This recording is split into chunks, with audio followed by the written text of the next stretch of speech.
Hola y bienvenidos a mi canal. En este vídeo vamos a demostrar las definiciones de las razones trigonométricas hiperbólicas, que como sabéis son el seno hiperbólico de z, que es e elevado a z menos e elevado a menos z partido de 2, y el coseno hiperbólico de z, que es e elevado a z más e elevado a menos z partido de 2. Como sabéis, la hipérbola tiene un eje transversal, que es el eje que une los dos vértices de la hipérbola, y un eje conjugado, que es el eje que pasa por el centro y es perpendicular al eje transversal. Pues bien, el seno es la ratio entre la componente y del punto y el semieje conjugado, es decir, y partido de b. Y de la misma forma, el coseno es la ratio entre la componente x del punto, y el semieje transversal que tenéis aquí. Como podéis comprobar, esto concuerda con la ecuación de la hipérbola. X cuadrado partido de a cuadrado menos y cuadrado partido de b cuadrado es igual a 1, que concuerda con la identidad hiperbólica de que el cuadrado del coseno menos el cuadrado del seno es igual a 1. Esta interpretación gráfica del seno y el coseno en realidad es similar a la interpretación en el caso de la elipse. En el caso de la elipse, el seno es igualmente la componente y partido del eje menor, y el coseno es la componente x dividido por el eje mayor. Igualmente se cumple en la ecuación de la elipse la igualdad trigonométrica: coseno al cuadrado más seno al cuadrado es igual a 1.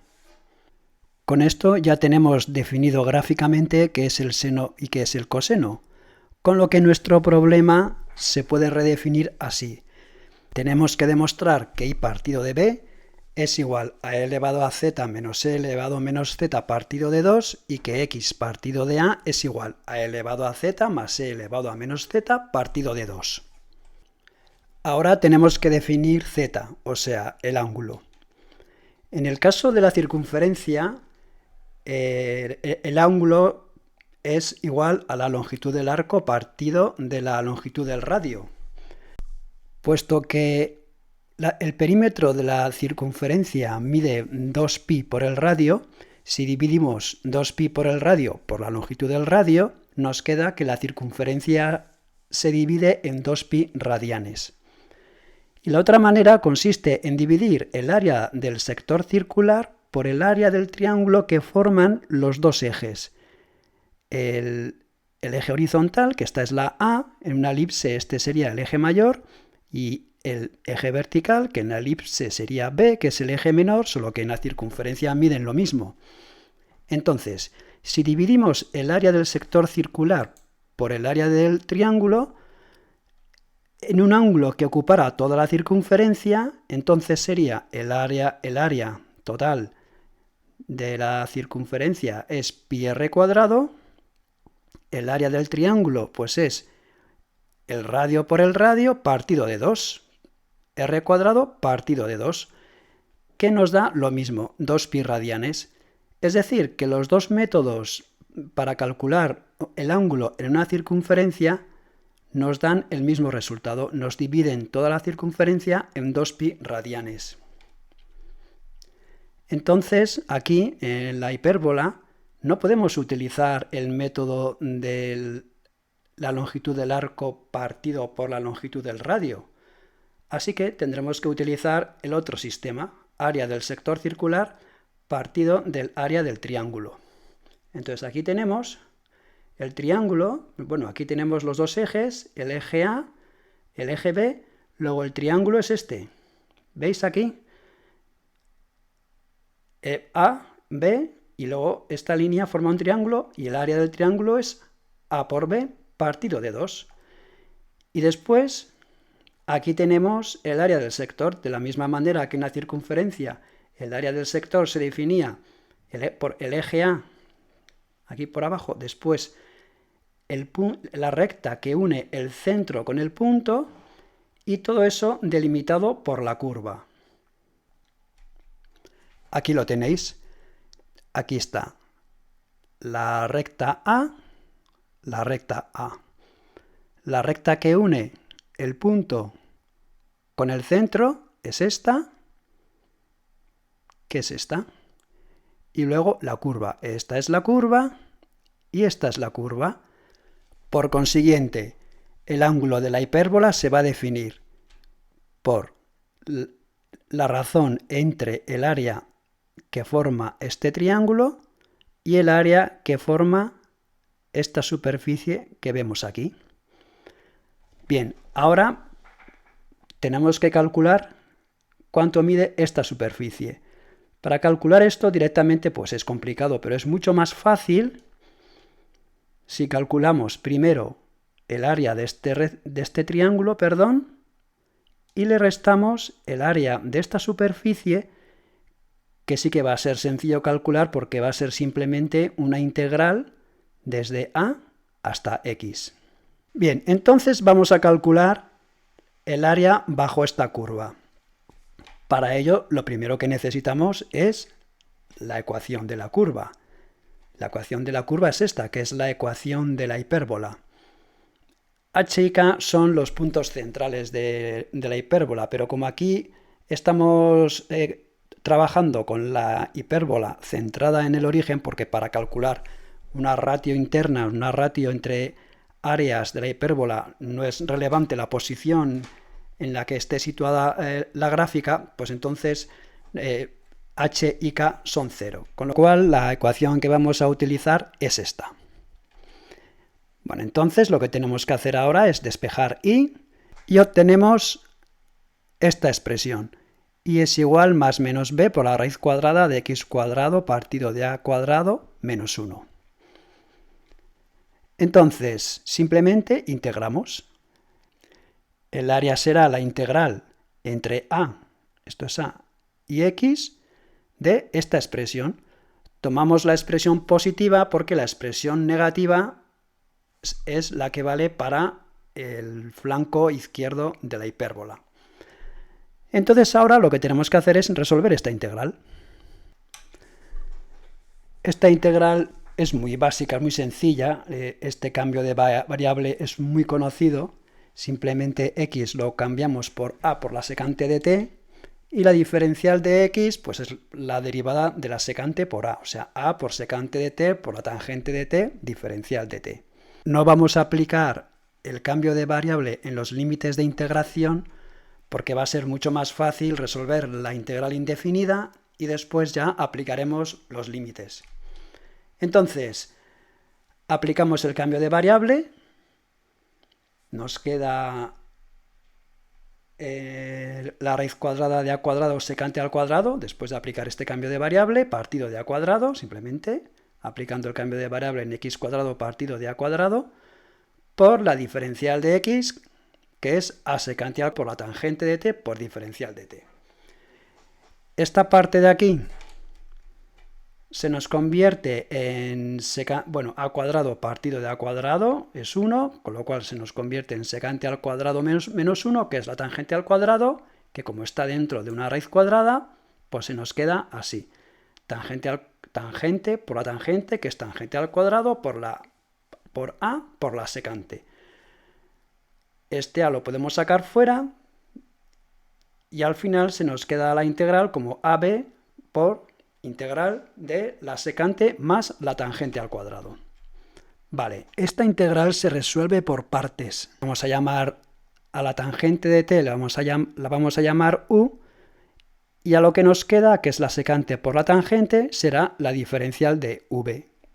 Entonces, la derivada de u es la secante al cuadrado, y la integral de la secante por la tangente es la secante de t. Con lo cual nos queda u por v, secante por tangente, menos la integral de v por diferencial de u. Es decir, menos la integral de la secante al cubo de t. Y todo multiplicado por ab. Entonces vamos a poner aquí arriba la integral con el cambio de variable, y vamos a resolver la integral de la secante al cubo de t. Para resolver esta integral vamos a separar la secante al cubo, la vamos a poner secante al cuadrado de t por la secante de t. Entonces, la secante al cuadrado es igual a la tangente al cuadrado de t más 1, con lo cual ya se nos separa en dos integrales, tangente al cuadrado de t por secante de t más la integral de la secante de t. Entonces, la integral de la secante de t es muy fácil, simplemente hay que multiplicarlo por esta fracción, secante de t más tangente de t, partido de secante de t más tangente de t, que es multiplicar por 1.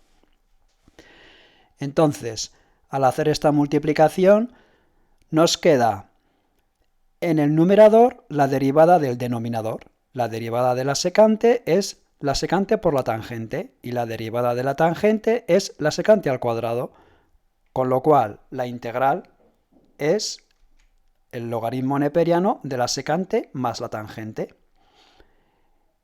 Con lo cual finalmente nos queda que la integral de la secante al cubo de t es igual a la integral de la tangente al cuadrado por la secante más el logaritmo neperiano de la secante más la tangente. Vamos a colocarlo aquí y vamos a recuperar la integral con el cambio de variable que teníamos que resolver. AB por integral de la secante por la tangente al cuadrado de t es igual a b secante por tangente menos la integral de la secante al cubo, que ya hemos dicho que es el logaritmo de la secante más la tangente. Bueno, esto puede parecer muy lioso, pero bueno, aquí lo he colocado ya todo. AB por todo esto, entonces aquí simplemente lo que hago es quitar estos paréntesis, con lo cual me queda aquí menos y aquí menos. Y finalmente recapitulamos. Entonces, la integral que tenemos que resolver es la secante por la tangente al cuadrado, que es igual a la secante por la tangente menos la integral de la secante por la tangente al cuadrado menos el logaritmo de la secante más la tangente. Entonces aquí vemos que tenemos esta integral, la tenemos en los dos miembros. En el miembro de la izquierda con signo positivo y en el de la derecha con signo negativo. Entonces lo que vamos a hacer es pasarlo a la izquierda y entonces nos queda que 2 por la integral de la secante por la tangente al cuadrado es la secante por la tangente menos el logaritmo de la secante más la tangente. Quitamos los paréntesis, distribuimos el AB y nos queda esto. Vamos a colocarlo aquí y ya podemos deshacer el cambio de variable. Entonces, la secante de t es igual a x partido de a. La secante es la inversa del coseno, pues entonces es x, la hipotenusa, partido de a, el cateto contiguo. Y entonces el cateto opuesto pues se nos queda en x cuadrado menos a cuadrado, todo dentro de una raíz cuadrada. Pues no nos queda más que sustituir la secante de t, x partido a, aquí está, la tangente de t, la raíz cuadrada de x cuadrado menos a cuadrado partido de a. Aquí lo tenemos. Menos el logaritmo neperiano de la secante, lo mismo, más la tangente, lo mismo. Y ya que hemos deshecho el cambio de variable, podemos aplicar los límites de integración. Entonces, el primer límite, la x, pues se queda igual, porque como ya está en función de x, pues esto lo mismo. Ahora vamos a aplicar el límite inferior, a. X partido a es a partido a, que se nos va a 1. X cuadrado menos a cuadrado menos a cuadrado, 0, con lo que esta parte se queda en 0. Después, aquí igual, a cuadrado menos a cuadrado, 0. A partido de a es 1, logaritmo neperiano de 1 es 0, con lo cual esta parte también se nos queda en 0. Esta integral se nos queda en toda esta expresión que tenemos aquí. Sin embargo, vamos a recuperar la ecuación de la hipérbola y vamos a despejar y cuadrado partido de b cuadrado. Nos queda que y cuadrado partido de b cuadrado es igual a x cuadrado partido de a cuadrado menos 1. Y finalmente, y partido de b es la raíz cuadrada de x cuadrado menos a cuadrado partido de a cuadrado, que se nos queda en la raíz de x cuadrado menos a cuadrado partido de a, que precisamente es esta parte que está aquí.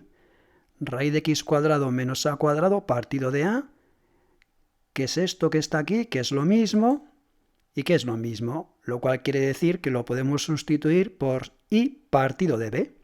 Y aquí lo tenemos. Y si distribuimos ab partido de 2, nos queda aquí ab por xy partido de 2 por ab. AB partido de AB es 1, con lo cual finalmente se queda así. XY partido de 2 menos AB partido de 2 por el logaritmo neperiano de XA, de X partido de A más Y partido de B. Entonces, recapitulando, tenemos el área del triángulo CPX, que es X por Y partido de 2.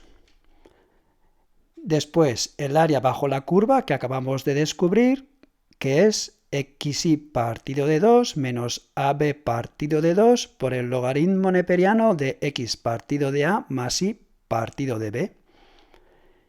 Entonces, restando el área del triángulo CPX menos el área bajo la curva, nos queda AB partido de 2 por el logaritmo de X partido de A más Y partido de B.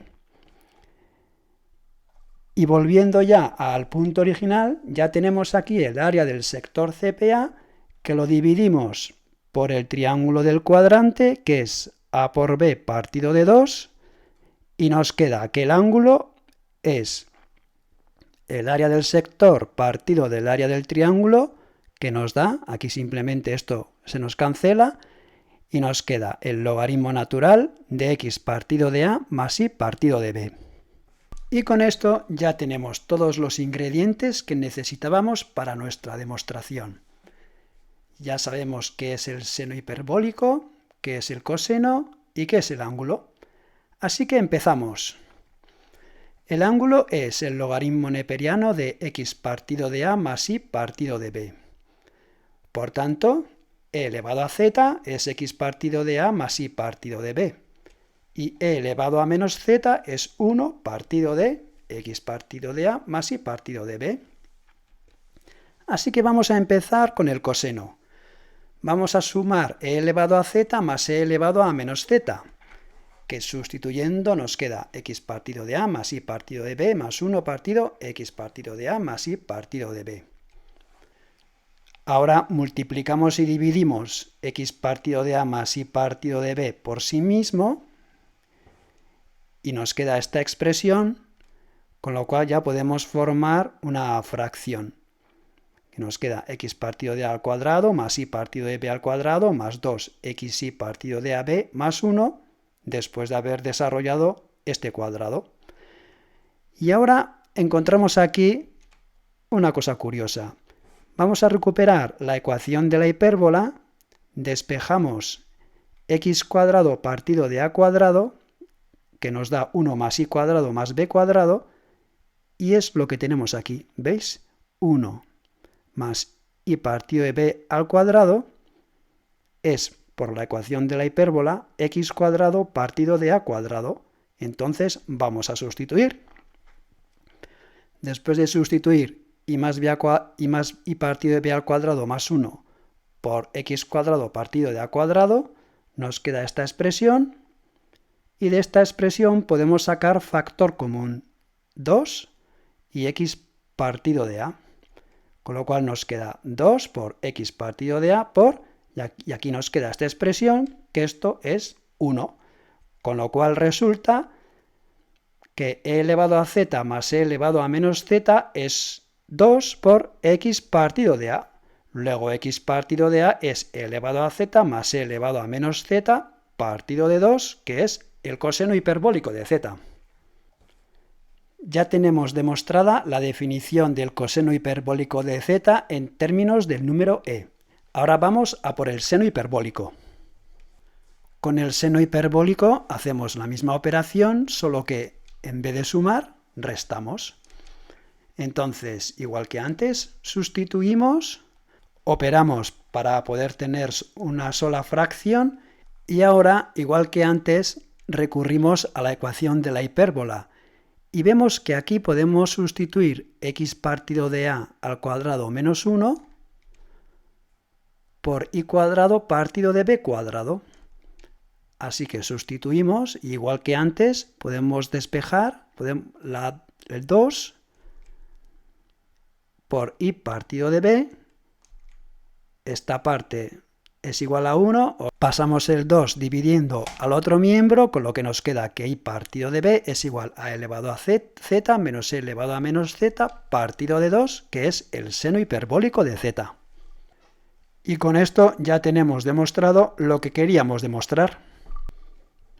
Aquí os dejo un cuadro resumen con las fórmulas que hemos utilizado. Y aquí también tenéis lo mismo, pero para el caso de la hipérbola vertical, que si seguís el mismo procedimiento que hemos seguido en este vídeo, pues comprobaréis que es exactamente lo mismo, solo que con la x y la y intercambiadas. Y si tenéis interés en que os haga un vídeo que sea lo mismo que este, solo que he aplicado la hipérbola vertical, pues ponedmelo en los comentarios y yo prometo que lo hago. Muchas gracias por vuestra paciencia, porque este es el primer vídeo que he hecho para YouTube. Si te ha gustado, te agradezco mucho el like y espero que nos veamos en el próximo vídeo.